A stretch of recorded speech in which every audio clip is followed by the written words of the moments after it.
on the Reagan. We're going to He took us out. Back to Xavier was down to San Diego. Hard.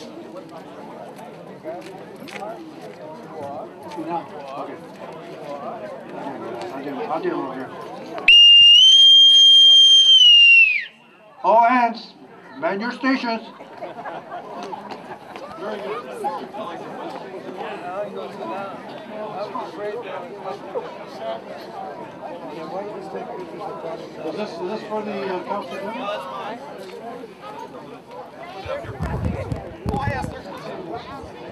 That's for you guys.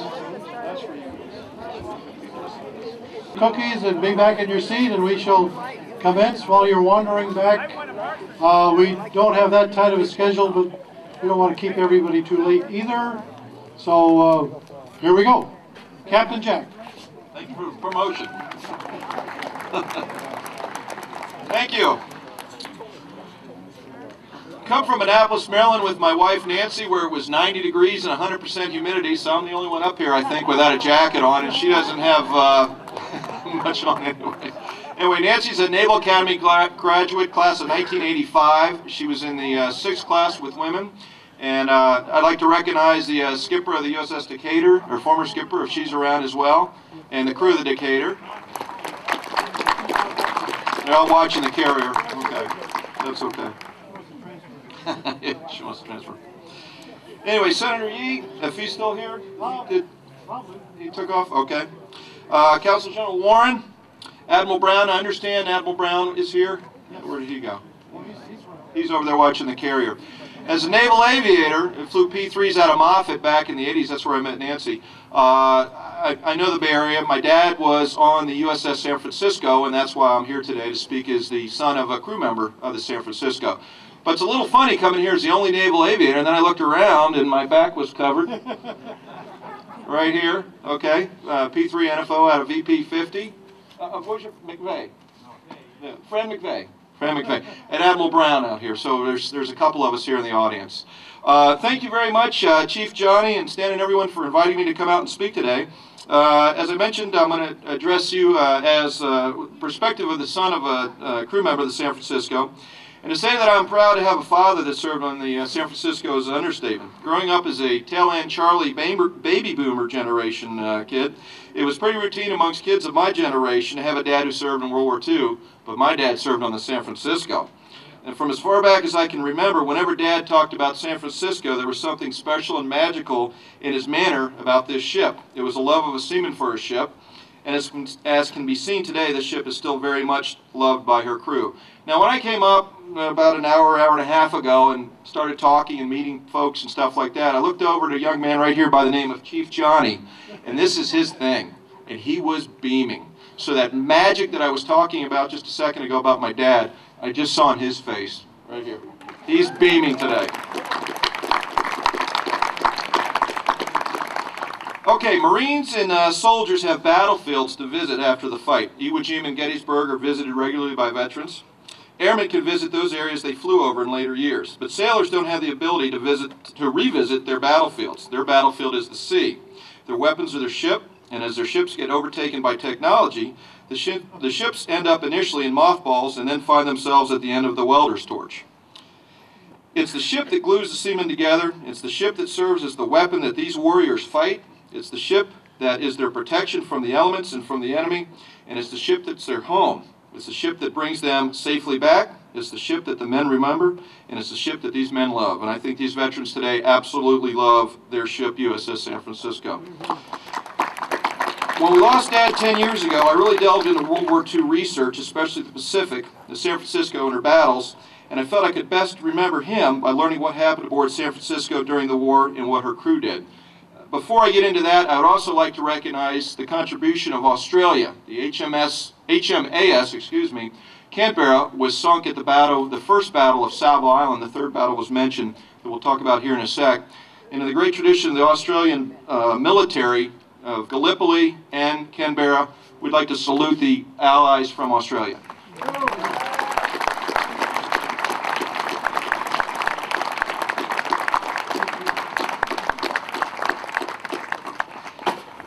After our battleships were sunk at Pearl Harbor, the next biggest ships the U.S. Navy had were the heavy cruisers, of which San Francisco was one. When I say heavy, I speak in terms of her main gun size and not the tonnage displacement. So in 1942, it was the U.S. Navy's heavy cruisers that served in the primary surface ship role against the Japanese. World War II in the Pacific was developing into an aircraft carrier war, but in this first full year of World War II in the Pacific for the U.S., it was the heavy cruisers that held the line. The United States' first offensive, as we heard, in World War II was the invasion of Guadalcanal, and for approximately 6 months during the second half of 1942 and 1943, the U.S. and Japanese fought on land, at sea, and in the air for possession of this island. These men, right here, who served aboard San Francisco throughout the war, but during this time at Guadalcanal were in the thick of the fight.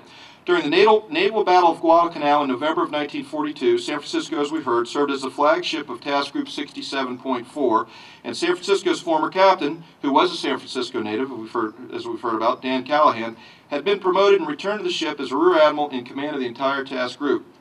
And just prior to 2 o'clock in the morning, in what has been described as a barroom brawl with the lights turned out, San Francisco and the other U.S. Navy ships of the task group fought a wild and confused night surface battle against Imperial Japanese Navy ships, whose intent was to bombard our Marines on Guadalcanal.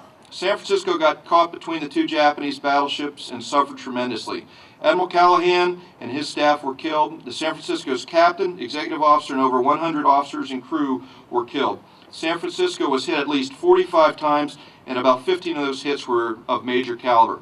If you look behind me at the bridge wings up here and you see the holes, you can see what I mean about major caliber. And that's 14 inch, right? 14 inch, so like think of the size of a plate, the size of the shell coming at you from the Japanese. San Francisco was on fire. She was shipping seawater. Her communications were shot up, and her steering ability was shot up. At terrible cost, San Francisco kept the enemy from bombarding the Marines. 12 hours prior, now this is something you may not know, to this huge night battle, the ship had been attacked and hit by a Japanese twin-engine Betty bomber. 7 hours after the battle, a Japanese submarine fired torpedoes at San Francisco, which missed, but hit the anti-aircraft light cruiser USS Juneau, with the loss of hundreds of her crew, including 5 brothers named Sullivan from Iowa. You guys probably know about that. Chief Johnny actually saw the torpedoes. Is that correct? He did. He told me about that when last time we met here. We talked about that. He was up on the bow and up on the forecastle and saw them go by. Glad they missed. A ship is only as good as her crew. San Francisco's crew was a snapshot of the greatest generation. Young men that grew up during the Depression had to overcome poverty and economic misery and threat from enemies on both coasts.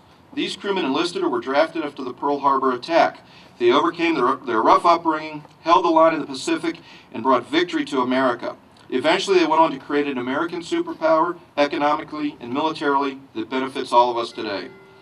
I grew up hearing about men aboard San Francisco, as I mentioned, named Callahan, Scott, McCandless, Schoenlin, Witter, and Kepler. I remember my dad almost going through the roof when I mentioned that some admiral that they fought under named Halsey had a sissy name. Little did I know. Didn't like that. In my adult life, I have met men who served aboard the San Francisco named Bennett, Holbrook, Middlesworth, Wilson, Silveris, Reckner, Crane, Gritz, and Everett. They're all here today. And somebody by the name of Chief Johnny. Real life heroes, they're all sitting right here amongst us. Incredibly, USS San Francisco is a relatively unknown warship outside historians, Memorial Day presentations such as this, and model shipbuilders. I think it's safe to say we've all heard of the USS Arizona and possibly the USS Indianapolis. Remember in the movie Jaws when Quint was talking about the sharks in the water in the Indianapolis? Well, these vessels suffered disaster during their combat careers and when unfortunately destroyed with great loss of life. They're well known. Yet San Francisco was the second most decorated U.S. Navy warship after the aircraft carrier USS Enterprise. Not many know, but San Francisco was awarded 17 battle stars and a Presidential Unit Citation, which were mentioned earlier. These battle stars represent combat actions she was involved in, and the Presidential Unit Citation represents the highest award a unit can earn. Other U.S. Navy ships earned 17 battle stars, but none earned them, as well as the Presidential Unit Citation, the 4 Medals of Honor, the dozens of Navy Crosses, Silver Stars, and unfortunately the hundreds of Purple Hearts that were awarded to the living and the dead crew members that were wounded. I guess the lack of recognition for San Francisco is in keeping with the personalities of the men of the greatest generation who served in her.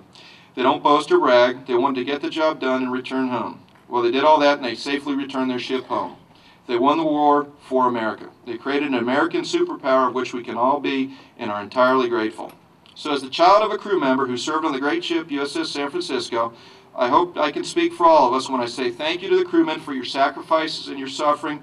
Our debt to you is to never forget what you did for us. On a personal note, I turned 50 last October. I don't look it, do I? And I said to my wife, or Nancy said to me, what do you want to do? And I said, oh, I have, the movie Bucket List. I have something I want to do. I want to go to Guadalcanal. So in July, I'm going to take a tour with a company out of Sausalito. It's a World War II veterans tour to Sausalito. I'm going to take this to Guadalcanal, not to Sausalito. I'm going to take this hat that I have, and I've had a couple of the vets sign it. I'm going to have everybody that was on the San Francisco sign the inside of this, and I'll take this back to Guadalcanal with me in July and August. I'll be there for about 10 days. I start taking my mosquito, my malaria pills, and all that good stuff. It'll be a little more comfortable than when you guys went there, okay? Finally, the last thing I'd like to do that my dad did, everyone in the military, if you would please, everyone with a hat, would you please rise? Would everyone please rise, I guess, right now? Everyone with a hat, I'd like to propose 3 cheers for the crew of the San Francisco. Please grab your hat.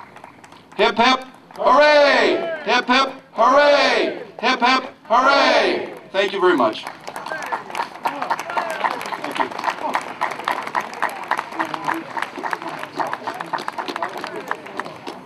Thank you, Jack.